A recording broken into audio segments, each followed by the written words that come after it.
नमस्कार।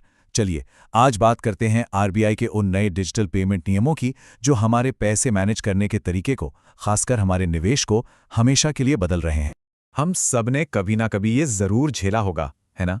एसआईपी की तारीख आ गई, लेकिन ओटीपी में देरी हुई और पेमेंट फेल हो गई। मतलब कितनी परेशानी होती है। तो सबसे पहले समझते हैं कि आखिर समस्या थी क्या, ये पुराना सिस्टम काम कैसे करता था और उसमें क्या दिक्कतें थीं।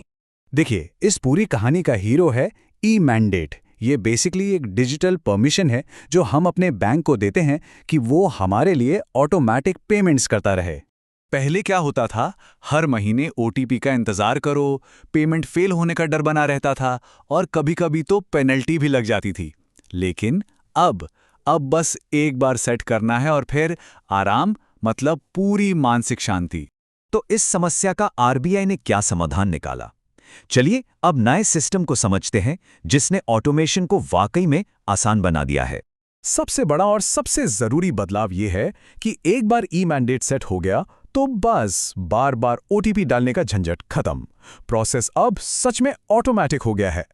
अच्छा, तो अब सवाल ये उठता है कि क्या किसी भी अमाउंट को ऑटोमेट किया जा सकता है? नहीं, इसकी कुछ सीमाएं हैं। आइए देखते हैं कि वो क्या है। जो हमारे रेगुलर बिल्स होते हैं, जैसे बिजली का बिल या ओटीटी सब्सक्रिप्शन, उनके लिए आप 15,000 रुपए तक के पेमेंट बिना किसी ओटीपी के अपने आप हो जाएंगे। और यहां आती है सबसे अच्छी खबर, खासकर निवेशकों के लिए। म्यूचुअल फंड, एसआईपी और इंश्योरेंस प्रीमियम के लिए ये लिमिट सीधे 1 लाख रुपए तक कर दी गई है। ये वाकई एक बहुत बड़ा कदम है। इस टेबल में सब कुछ एकदम साफ है। आप देख सकते हैं, एसआईपी, इंश्योरेंस प्रीमियम और क्रेडिट कार्ड बिल के लिए लिमिट 1 लाख है, जबकि बाकी सब्सक्रिप्शन और बिल्स के लिए 15,000 रुपए है। ठीक है, सुविधा तो बहुत अच्छी है, लेकिन क्या हमारा पैसा सुरक्षित है? क्या कंट्रोल हमारे हाथ में है? जी हाँ, बिल्कुल। आरबीआई ने सुरक्षा का पूरा ध्यान रखा है। सबसे जरूरी बात यह है कि आपकी इजाजत के बिना कुछ नहीं होगा। कोई भी ऑटोपे शुरू करने के लिए पहला ट्रांजैक्शन हमेशा ओटीपी से ही वेरीफाई होगा। उसके बिना यह सुविधा चालू ही नहीं हो सकती। और तो और एक 24 घंटे का सेफ्टी नेट भी है। मतलब पैसा कटने से ठीक 24 घंटे पहले आपके पास बैंक से एक अलर्ट आएगा।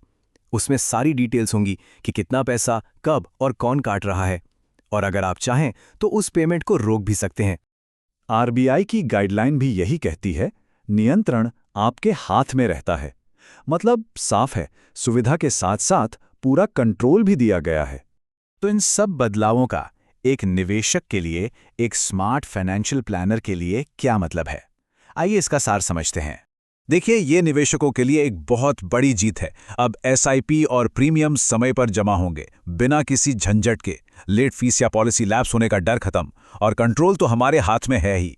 मतलब फाइनेंशियल डिसिप्लिन बनाना अब पहले से कहीं ज्यादा आसान हो गया है। तो ये था आरबीआई के नए ऑटो पे नियमों पर एक क्विक एनालिसिस। ये एक छोटा सा बदलाव है, लेकिन इसका असर बहुत बड़ा है।